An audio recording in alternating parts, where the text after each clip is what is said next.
Welcome, everyone, to the New York Alternative Investment Roundtable's latest DEI workshop on conscious bias.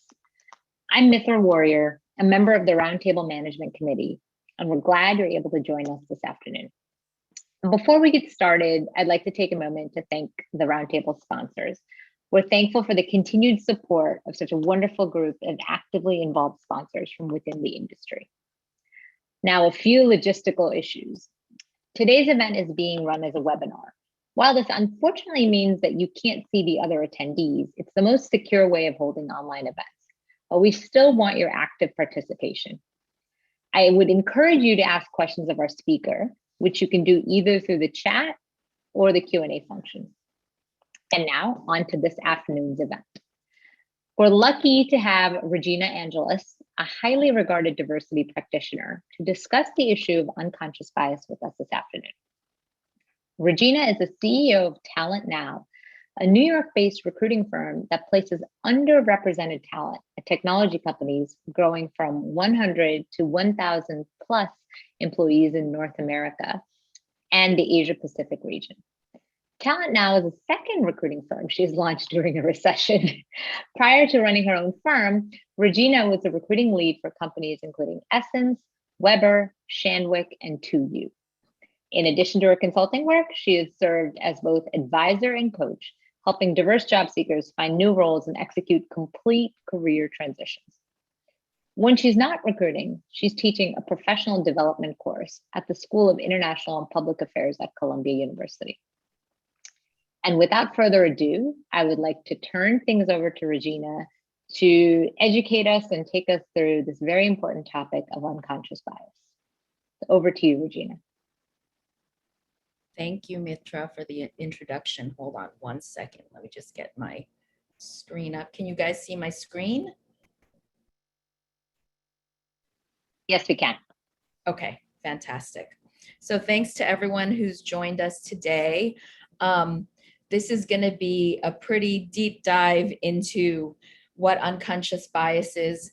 And before I get started actually with the slides, I'd love to take a quick poll just to get a sense where all of you are in terms of your organization's planning for DEI. And the second question is just to gauge whether anyone was able to take the implicit bias test before this workshop.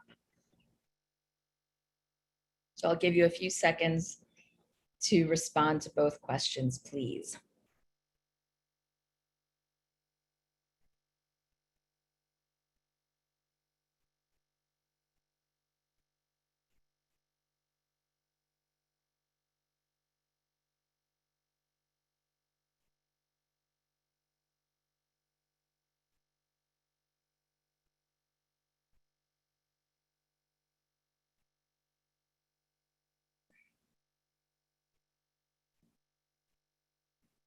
Okay, for those of you who were able to take the implicit bias test, do you want to share any surprises or findings that you've had from it? Either you can chat your answer or put something in the Q&A if you'd like to share. I'll share that when I first took it a few years ago, I was struck by the fact that although I've been a diversity practitioner for a long time, there were just certain statements in it that showed an unconscious bias that I had. And I can't remember which ones, but I think there were some functional questions, and the answers I provided showed that I did have a very traditional kind of mindset in terms of who should be doing specific roles. So that awareness in itself really helped me kind of as I continued my journey in terms of just raising awareness and how I practiced my own approach to recruitment, how I consulted with people, just helped to broaden that out. So I think today we'll spend a lot of time just working on the first step, which is awareness, and then kind of go from there. We'll leave it to the questions to the end, but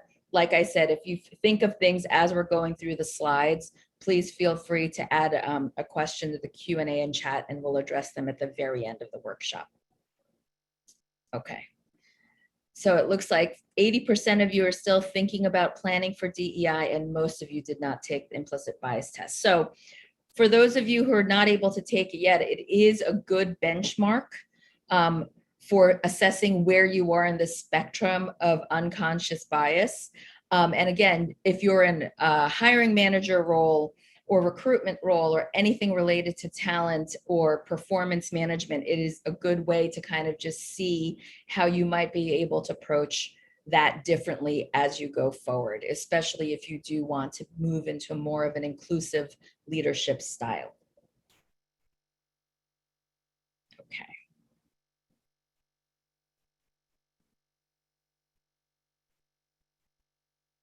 Okay, so let's switch to, so let's start with some workplace diversity stats that you should be aware of, because I think it's just a sign of how multicultural and different the workforce will be in the next few years. And again, the impact of that in terms of how you recruit and retain top talent. So by 2044, groups formerly seen as minorities will reach majority status in the US. By 2025, millennials are predicted to make up to 75% of the workforce. That's important to note because as they move into hiring manager positions, and even as they're assessing companies now, companies that practice or have active diversity, equity, and inclusion programs are more attractive to them. The third point, diverse companies enjoy 2 to 3 times higher cash flow per employee. 43% of companies with diverse boards noticed higher profits, and racially and ethnically diverse companies are 35% more likely to perform better. Again, just food for thought if you're thinking about workforce planning for your organization or participate in recruitment or retention activities in your current roles.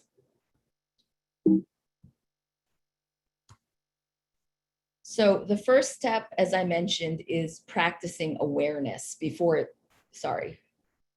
you become an inclusive leader. And let's first define what inclusive leader means and why that's important. Like I said, given everything that happened last year as it related to social injustice, diversity in the workplace really became a talking point across all different industries, right? And I think with the growth of social platforms like Twitter and LinkedIn for editorial and comment, the conversation around race, racial injustice, and everything related to inequity really had a lot of outlets to get some air cover across industries.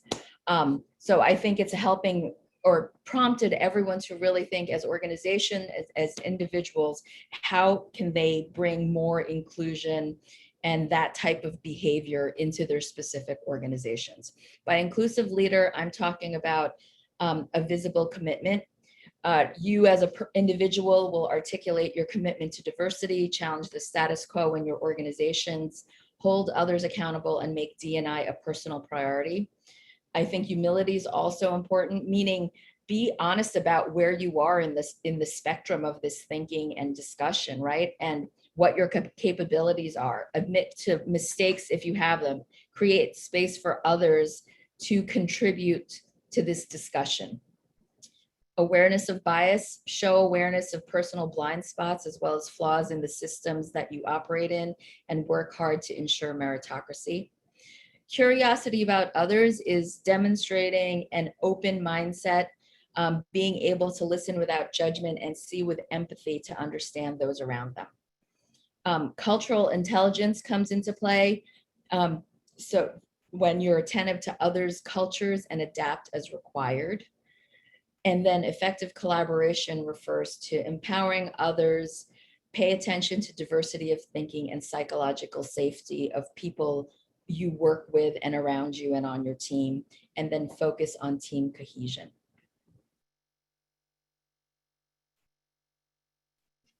So practicing awareness. Before we jump into all the different ranges of bias, we're actually going to cover about 16 of them. I just wanted to be clear on our definition. So unconscious or implicit bias is often defined as prejudice or unsupported judgments in favor of or against one thing, person, or group as compared to another in a way that is usually considered unfair. So in the workplace, this outcomes of unconscious bias include microaggressions, which are behaviors a lot of people don't really even realize that they're conducting unless somebody calls them to account and asks about it. Unequal access. This goes back to, when we were talking about more women in the workplace, those conversations that happened between male colleagues that were like at the golf course, in the men's room, things like that, insider tips on what's happening with different deals on the organization. In those informal kind of settings, how that limit of information can really impact the trajectory of a female employee in that specific workplace. And then limited insights and ideas. Again, the lack of information sharing so that everyone has fair access to make decisions that will positively impact them in the workplace. Okay, so 16 types of bias. I know that sounds like a lot, but given the fact that we are now mostly operating in multi-generational workforces with multicultural backgrounds to account for, this is kind of a good way to just frame all the possibilities and also test yourself and see, if there's a type of behavior that you've noticed within yourself, within your team, that you can address using these types of definitions. So the first two, affinity bias and confirmation bias. So affinity bias is when people tend to connect with others who share similar interests, experience, and backgrounds. And I think the easiest explanation for this is, and you'll see it in practice all the time, certain companies, it looks like if you look at their employee base, everyone comes from the same 5 to 10 schools, right? Or everyone has grown up in the same kind of geographies, or everyone came from their prior employer was all the same company. And I think part of the shift here that can happen if you're aware that this is something happening in your organization is to address, are you screening for culture fit instead of culture add? Culture fit is kind of the ambiguous catch-all for, I hear it from hiring managers and interviewers all the time. I don't want to pursue that candidate because it doesn't seem to be a fit. Well, is that because it's a skill fit, or is it a cultural fit that, some prescribed notion of what you think your organization or team should look like? So I challenge people to think about, well, if we screen for add, what is this new person bringing to our team? Whether it's beyond their skills, is it a new point of view on culture? Have they lived in other countries? That might be interesting to us. Do they speak a bunch of different languages? Do they have a different experience from most of the people that we already have on our team? Confirmation bias is the inclination to draw conclusions about a situation or person based on your personal desires, beliefs, and prejudice rather than unbiased merit. So this happens a lot when you form an opinion based on a name or where somebody went to school. So there's studies that show, that resumes that have African-American sounding names or Asian names are less likely to be called even for a first round interview. Attribution bias is when you try to make sense of or judge a person's behavior based on prior observations and interactions. So this happens when you determine a candidate unfit for the job because of something unusual in their resume, something like there's a gap in their work history. And you haven't had the explanation yet, but you think something's got to be wrong because they were out of work for a time. Given everything that happened in the pandemic this year, I don't think that should be a criteria anymore. Unexpected behavior during the interview. Some people get penalized because they may have arrived late, or maybe they had to take a call during the interview for some reason, right? So I think it's good to acknowledge this and kind of factor into how you're thinking about the candidate holistically.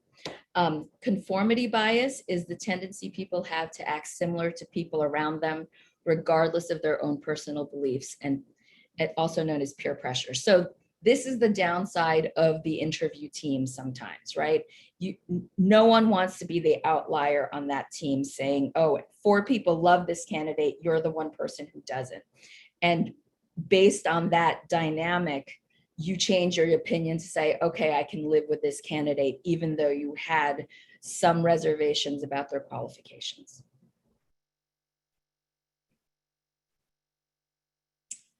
The halo effect and the horns effect. So the halo effect is the tendency people have to place another person on a pedestal after learning something impressive about them. So again, this happens in the early stages of a resume review process, for example, when you see that a candidate is coming from a highly regarded company, something like a Fortune 50, or went to a really elite school, and the assumption is, well, they must be really smart, they can do the job. So sometimes the interview process suffers because that is, you're giving this person the benefit of the doubt in terms of their actual ability to excel in the role that you have open. The horn effect is the opposite. When you view another person negatively after learning something unpleasant or negative about them. And again, this could be anything from they went to a school that rejected you during the admissions process, right? Or they worked at a place that maybe laid you off. So that extends to their ability, or in your mind, to their ability to do the job, although it has nothing to do with their qualifications. The contrast effect, again, because most interview processes require that you meet multiple people before making final decisions, this is something to keep in mind, because it happens when you compare 2 or more things that have come into contact and you exaggerate the performance of one in contrast to the other. We've all been there when you have one candidate who interviews really, really well, but their technical skill set might not be at the same level as other candidates you meet. However, their performance in the interview itself impressed you enough that you might be leaning more in their favor than the others. So figure out how to, again, focus and prioritize the technical skill aspects of the role. It depends on the position too, right? If it's a person, it's a role that requires a lot of client-facing responsibility, you know, that strong performance in the interview might be the right way to go, but make sure you balance that with an assessment of the actual technical skill sets this person brings to the table. Gender bias has been around for a long time. It continues to be an issue, and studies have shown that there is a tendency to prefer male candidates over female, and men are 1.5 times more likely to be hired than a woman in most cases. So again, something to be aware of. This is also particularly relevant for, if you think about organizations, women in senior roles rising in organizations where the position is not revenue generating, right?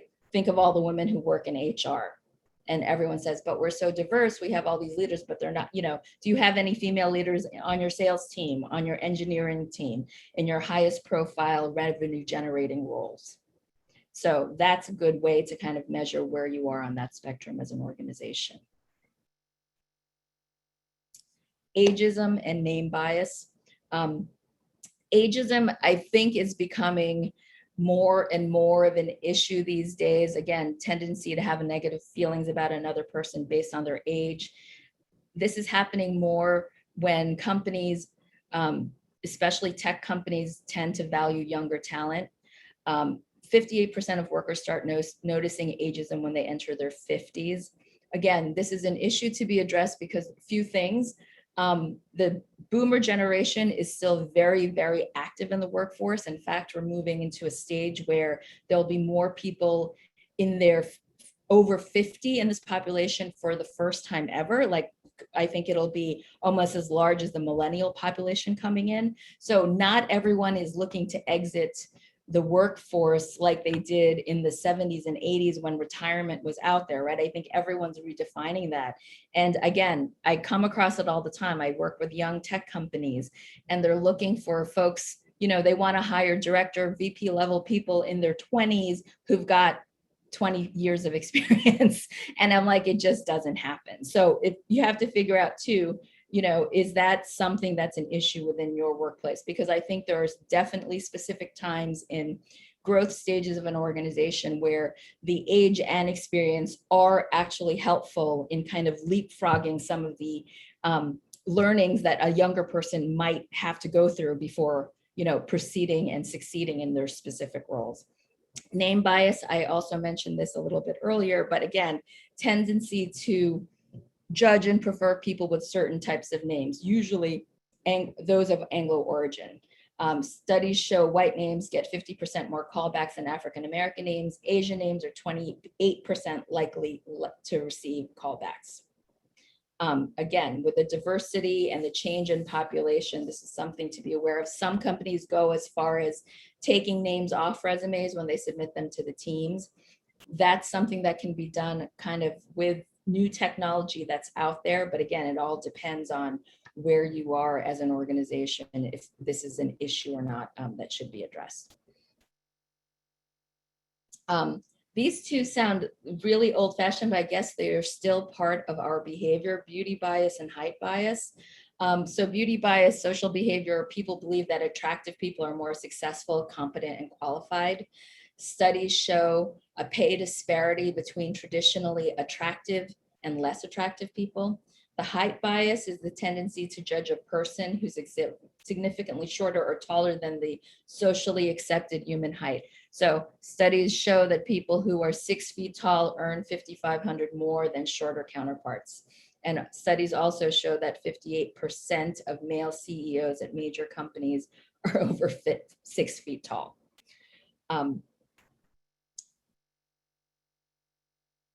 Okay, and then anchor bias and nonverbal bias. So anchor bias is also known as expectation bias, and it's when someone holds onto an initial singular piece of information to make their decisions. So let's say a candidate asks for a significantly lower salary during their interview, and then you use that as a benchmark against everyone else who's asking maybe for a market rate, right? Or you think they're asking too much.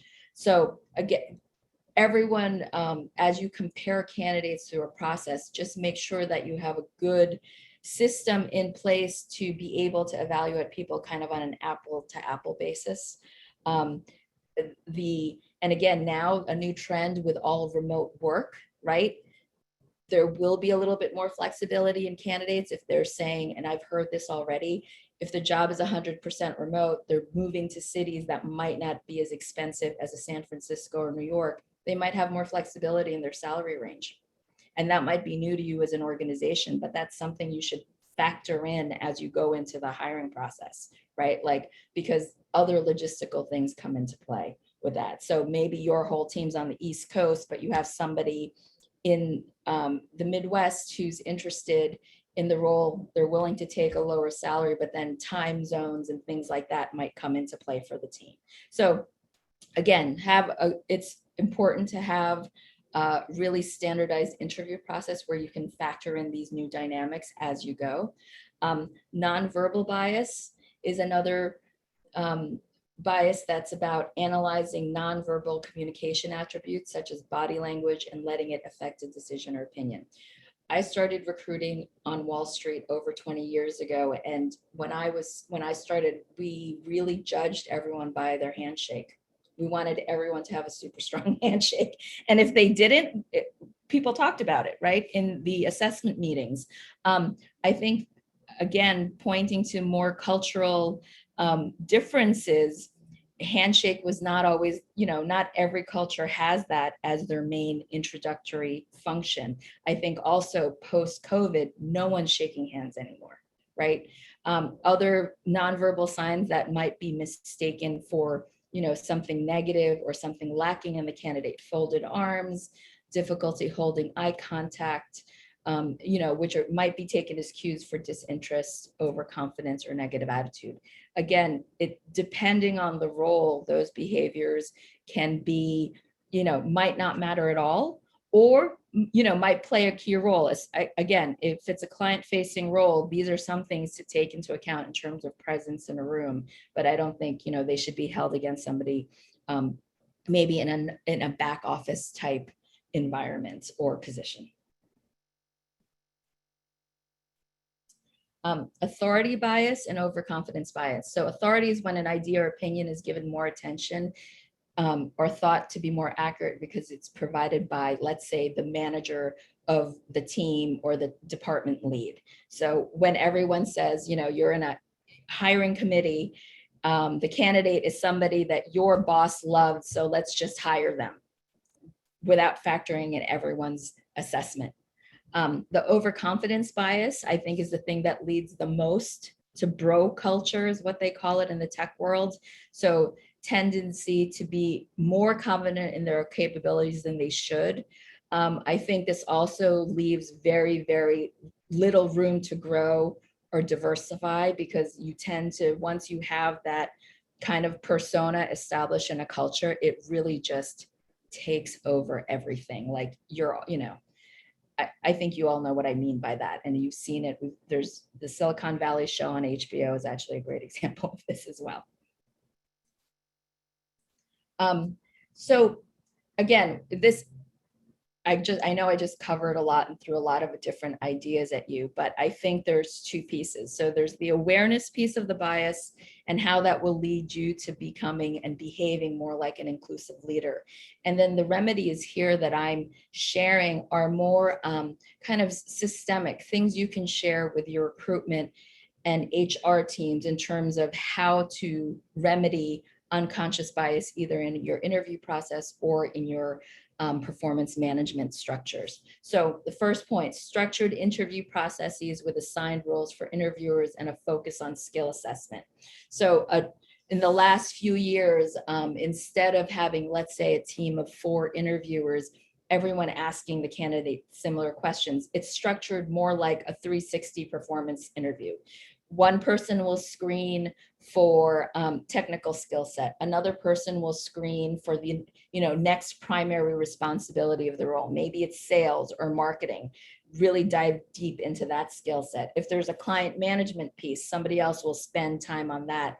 And then if there's soft skills they want to test for, a 4th person might focus on that arena. And then bringing all of those assessments together to make final decisions on who advances in the process or not.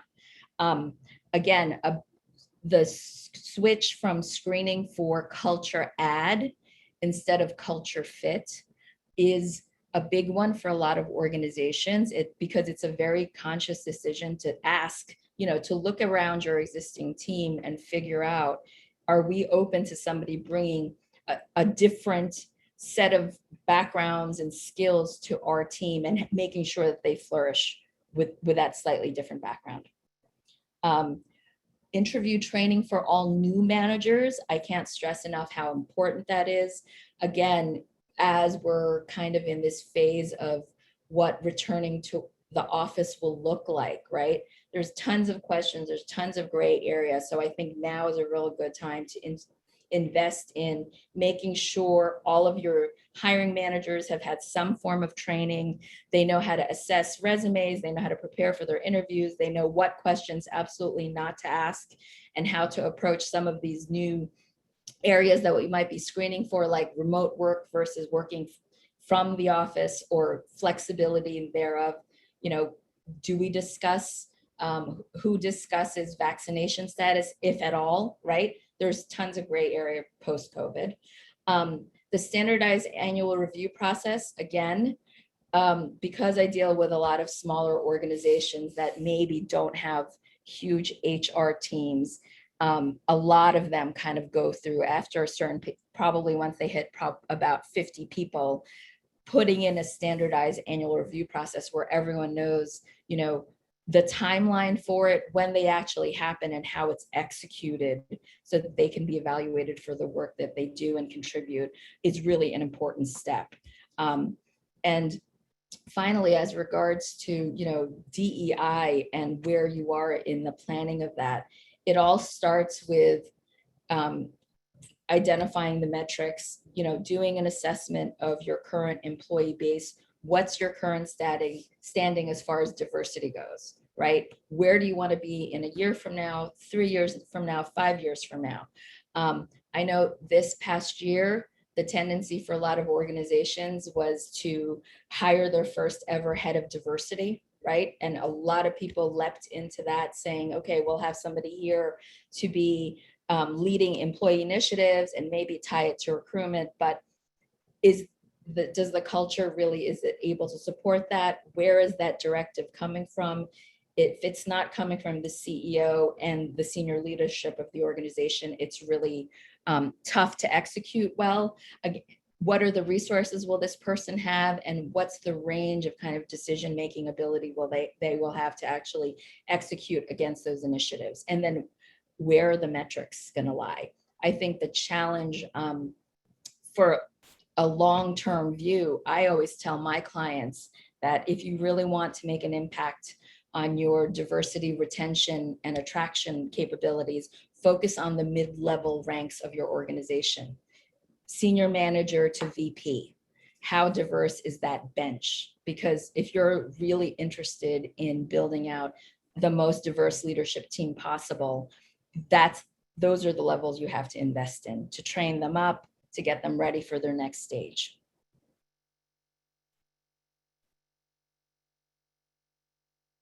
Okay, those are all my slides. Great. Thank you, Regina. That was very, very informative. And I have to say a little bit eye-opening and slightly alarming on how many different biases there are. And I think for all of us, like myself, who want to be mindful of our biases, just knowing that there's so many different kinds out there is very informative. And I particularly appreciated the tips you gave us on how to remedy those in a digestible manner.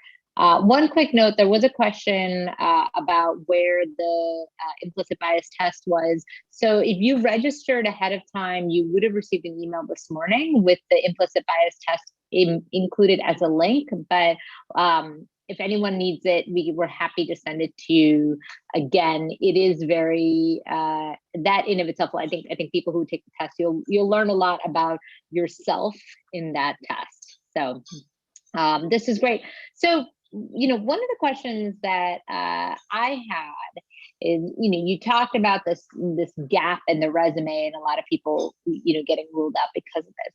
So my question for you is, how do you combat that? Meaning, a lot of organizations use the resume exactly for that reason, as a screening tool. So you get tons of responses and you have XYZ criteria, and therefore it is a little bit of a you either check the box or you don't check the box. So how do you solve for being mindful of unique circumstances that have led to a gap in the resume, but also accounting for efficiency and urgency and trying to mine through lots of resumes? And what are your thoughts there on how do you use you can't interview everybody, so how do you use a resume effectively?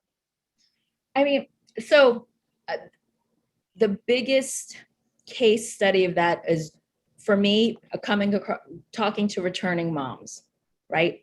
Women who have taken time off to raise their kids and now are looking to come back because the kids are older or have graduated from college, right? And my first question, and there are certain reasons why I love to talk to those types of candidates.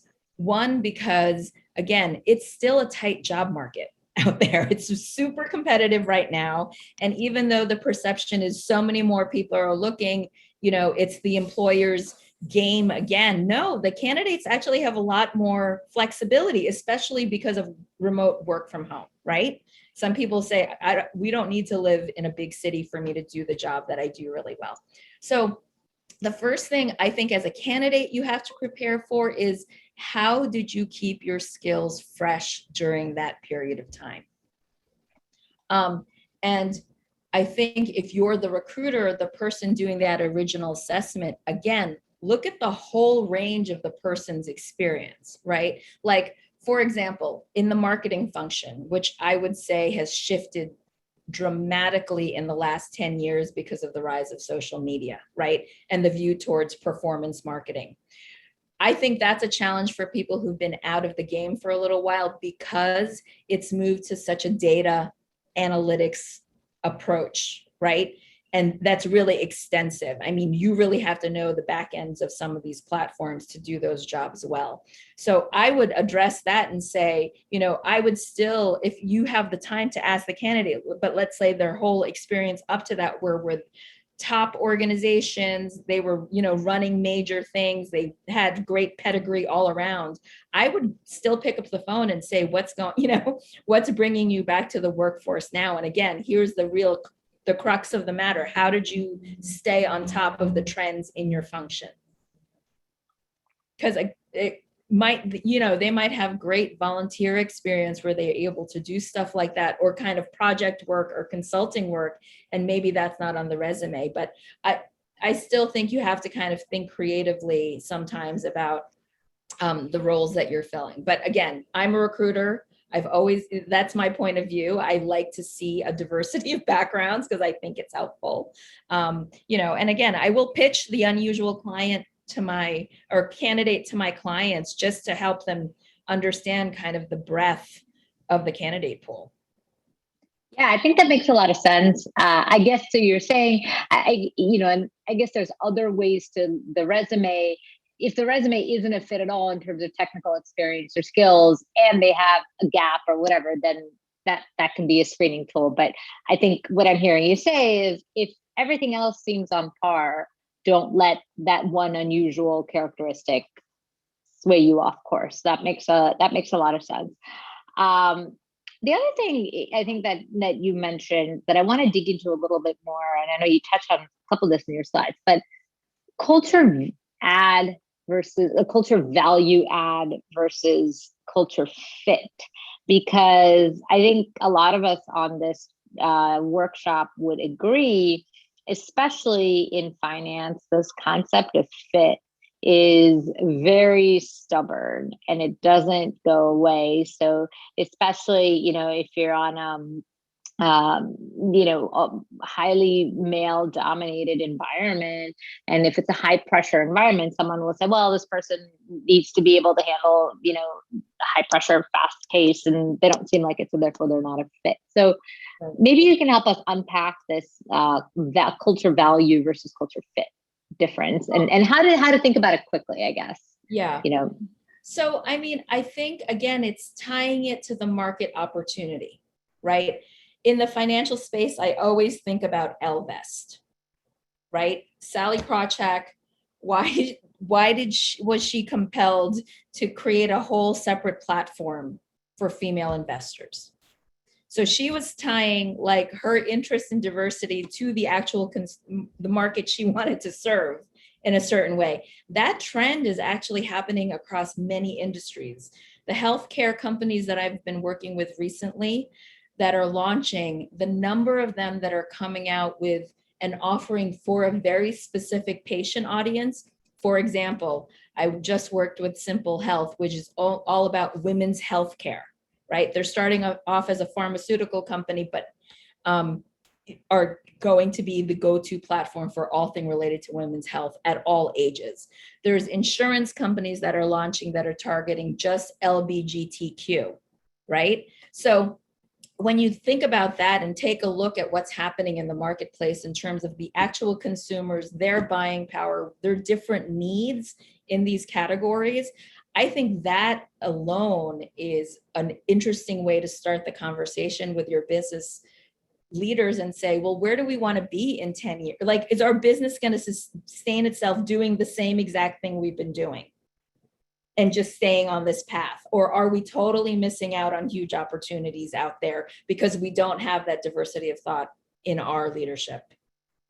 Does that make sense? Like, you need people to be able to challenge, like, but what about this market and what about that market? Yeah, I've thought about it. So I think it makes a lot of sense, tying it to the opportunity and the forwards and what the future looks like, right? Because you're right, and it just hit home for me right now. When we think of fit, it's very backward or current looking. So we say, okay, everybody on the team now went to XYZ school and played this sport, and therefore, wears Patagonia vests every day and a white button-down shirt. So that's how it must be for everybody. But I guess that's actually a very interesting way of putting fit, not just because I think when you tell I think for a lot of us on this call that have done interviews, when you try to challenge the notion of fit, you often get pushback because people are saying, well, fit's important because I'm working with this person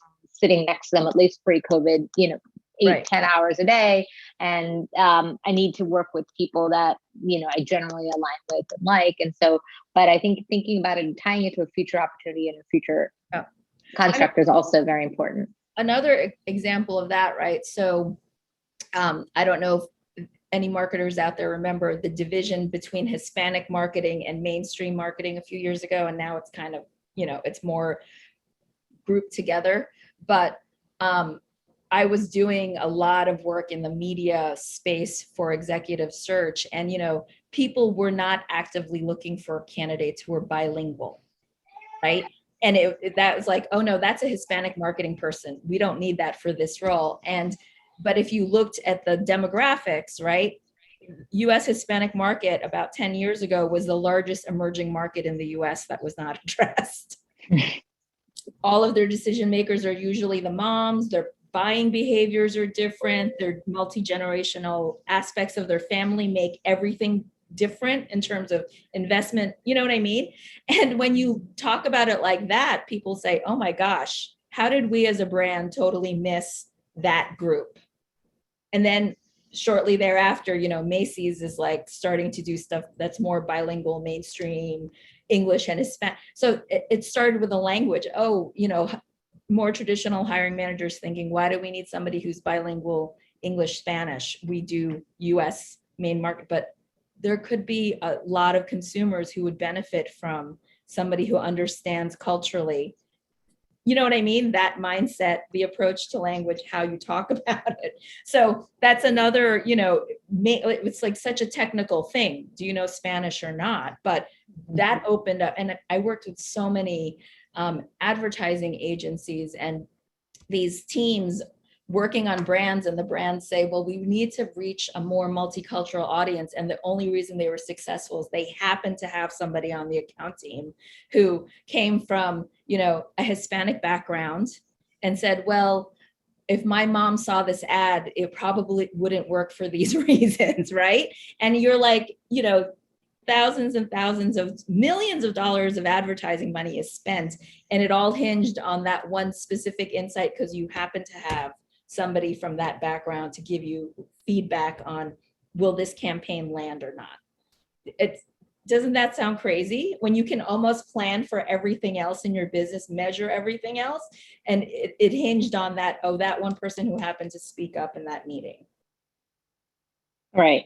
So that's just, yeah, I mean, you're right. I mean, there's all these very salient examples. So speaking of the future opportunities, and you touched upon this in your presentation, do you think, and I never put flexibility and bias together, but the idea, do you think companies, because I think as we now as we now navigate the return to office, at least here in the US, different industries are at different places on the flexibility spectrum. Yeah. And so do you think that the future of the workplace and the future of talent is really, do you think companies need to give a serious thought to flexibility and what that means in terms of, sorry, I don't know if I lost my, did you guys lose me for a second? Yeah. Yep, you're back. Yeah. Okay. So, so what do you think, how do you tie that into a diversity lens? Well, okay, let's look at what's happening in this post-COVID transition, right? A lot of the issues around the impact of work from home fell disproportionately on women because of childcare, because of elder care, right? They're usually the main caregivers. So now we're in this 13 months in, however many months in, we're into this and we're still trying to figure it out. All of those, the caregiving hasn't changed. You still have to try to do your job or get back into the marketplace, right? How do we solve for that problem? So there's not that much data concrete yet, but the anecdotal stories are overwhelming. And I mean, the number of articles that have come out, how COVID has disproportionately impacted women across the board in working, the number that have left the workforce for this period of time, right? And again, it goes into the traditional roles people expect people to play. So as an employer, if you're thinking about going back to the office, how will you be able to facilitate a seamless transition for those people that need extra resources, right? You can't just unhinge like, oh, sorry, mom, can't take care of you anymore. You can't do that. Like, it just won't happen. So how do employers add to that? How do they make, how do they factor that into, well, maybe it's not terrible having some folks work 3 days from home and then have the flexibility to come into the office as they need to. How do we accommodate that way of working as we bring, because, other studies are showing that for some functions, productivity didn't necessarily go down, maybe in the beginning, but then it came back up, right? Because people adapted to this new work situation. So I think there's a ton of that stuff that's out there. And again, it's all TBD, right? Like policies all around from the EEOC all the way down, how that's going to all impact your insurance policies, employer insurance, all of these things, where it's all to be determined in the next how many years. So I think, but we have to be mindful of kind of, it's going back to 5 days a week in your office. I think very few people are going to be able to really pull that off successfully without huge turnover in their organization at some point. And that's already kind of in the works. I think also this year, working from home, a lot of people have spent a ton of time just reconsidering, why am I working for this organization, driving myself almost to burnout, and I really don't like what I'm doing. I mean, I think if people have had that, evaluation with themselves saying, am I in the right place right now coming out of this? Is this where I want to stay? So I think that's the other piece. Jobs, people still employed might be thinking about major career moves or jumps probably within the year. Yeah. And I think one thing that you touched upon is there's obviously an economic angle to this, right? I think people are willing to, and there's an opportunity to make economic trade-offs for flexibility, as in the example you stated, where a candidate or an employee might live in a lower cost location and be willing to reconsider a starting salary. So there are different ways to skin that proverbial flexibility cap, if you will. I think an interesting thing is, let me ask you this question. I think that the challenge of the flexibility in a lot of these policies is the larger an organization gets, the more important it is to have consistency and, maybe not a one size fits all policy, but sometimes the number one reason people don't want to, a lot of times at least, the number one reason firms cite a lack of, either flexibility or whether they have, when interviewing, they might have policies that say, okay, if you didn't have a 3.5 GPA or above, you're cut off and things like that. They actually claim it's specifically to avoid biases from creeping in. What's your reaction to that when a company says, you know what, I only hire people who went to the Ivy Leagues just so I can have a uniform policy across my company, or I have a GPA cutoff, I have this, that, so that personal biases don't come in? Would love to have your reaction on that. And same thing, and then the reason that's affiliated with the flexibility topic is the same thing. A lot of times company will say, you know what, I don't want to have flexibility because if I let so and so work from home 2-3 days a week, then everybody will want to work from home. So what's your reaction to that? Well, I mean, the first part in terms of that criteria, I mean, I can't tell you how many candidates I've interviewed who did not go to elite schools at all, but for financial reasons couldn't afford to go to those schools, but are the smartest people I've ever met. You know what I mean? They're successful in their businesses, running their businesses, are pioneers within their industries. Didn't come from that background. I think, again, it's a different way of management. I mean, I think we're really going to have to address this notion. It's not going to be a command and control management style or leadership style anymore, right? And I think there's an element of that when you can be physically in the same space with your team. And if you need something, or you can just stand over their desk until you get what you want from that person, right? But I think it's the shift of kind of how can we lead better through influence and persuasion, right? How do we get people to do, who are maybe dotted lines to us? Again, it's a collaborative effort. Everyone's going to have to do their part. And I think, yeah, shifting to the fact that maybe I don't see you working 8 hours a day at your desk, but I trust that it's getting done within a reasonable amount of time. And I think that takes some training. Again, that can be shifted in terms of like, not only how are you evaluating work productivity these days, post-COVID, right?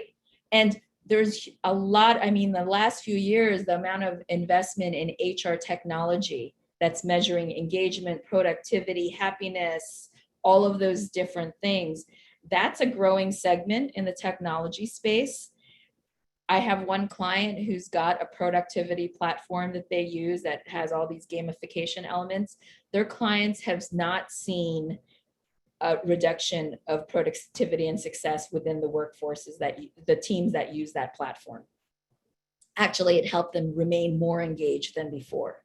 So that, maybe companies should be thinking about, okay, what do we invest in from a technology point of view to augment our interaction capability with our teams, right? The tracking, all of these, I mean, there's tools being built for this as we speak. So that there's that whole, again, a different way of thinking about work, but again, it gathers all the data that might give you some interesting insights. Like, why is this team doing so well? Everyone's getting promoted and this team is falling behind.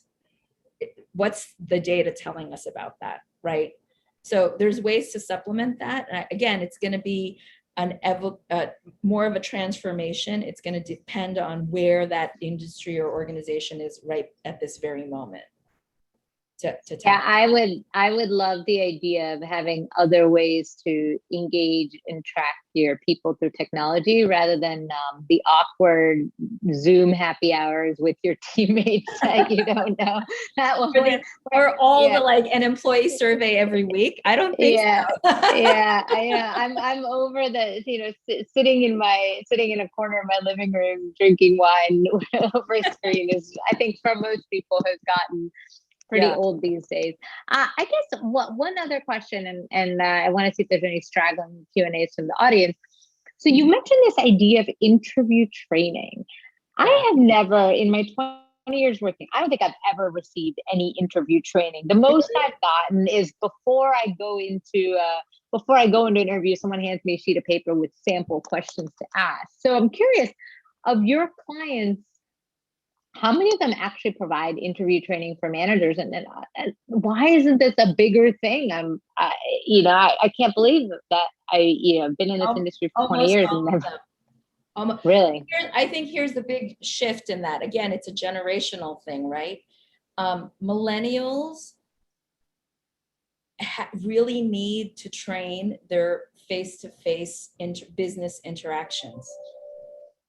They prefer having a screen between us, right? I'm texting you, I'm Zooming you, I'm G-chatting you, whatever, right? Still different. But you put them in a room with somebody and they're actually asking questions, it's really hard.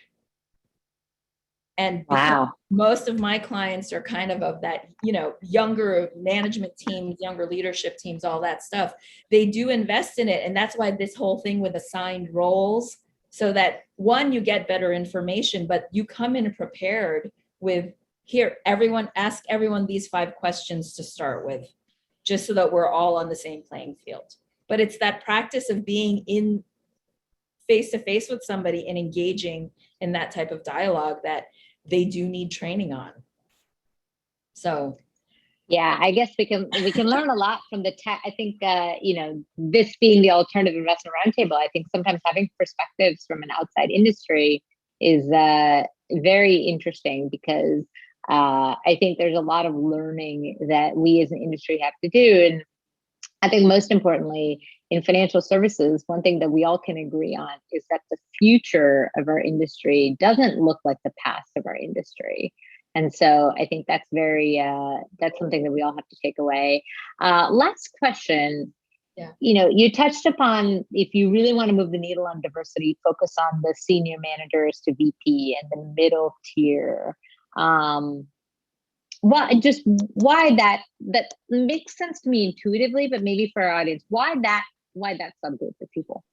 So, I mean, as a whole, right, like being in the search business for as long as I've been in it, that is the group of people. They're typically kind of the hidden gems in your organization. They're the workhorses on your teams, right? Because they're still at that point in their career. They're trying to prove themselves. They're trying to move up. There's still room for them to really grow significantly, right? So how engaged they are with your company, saying, oh my gosh, this is the place where I know I'm going to build my future, right? Is something you should gauge at that point. Like, is this a real high potential person? And if you invest in kind of diversifying those levels in your organization, it's a definitely the longer view and the longer strategy in terms of where your business is going to be 3 to 5 years from now. But if you focus on diversifying manager to VP, the chances of you actually having the senior leadership of the organization also be diverse and homegrown just gets higher. The percentage, I mean, you've already invested that much, and somebody, out of that band of people, you will see stars rise from that. And then so I'm just saying, like, that's where and again, all around, you have more training opportunities for people more senior to them. It's your first time leading a team. Here's a very diverse group of people for you to manage your first time out. How do you deal with that? Or, you can train yourself on how to do that, right? And I think there's a lot of learning at that level, because again, not everyone is already, they're not peaking yet, they're on their way. So you have a lot of training and learning opportunities for the whole group to collaborate on. That certainly makes a lot of sense. Yeah. Well, we could keep talking about this for hours, and given how much I learned today, I certainly will need a lot of time to process this. And but I did come away with a few key things that hopefully I can take with me in my everyday practice. So thank you, Regina, for your insights on unconscious bias and your suggestions regarding some of the ways that we can all begin addressing the issues within ourselves and our organization. Thank you to everyone who attended today's event. We hope you enjoyed the presentation. I certainly did.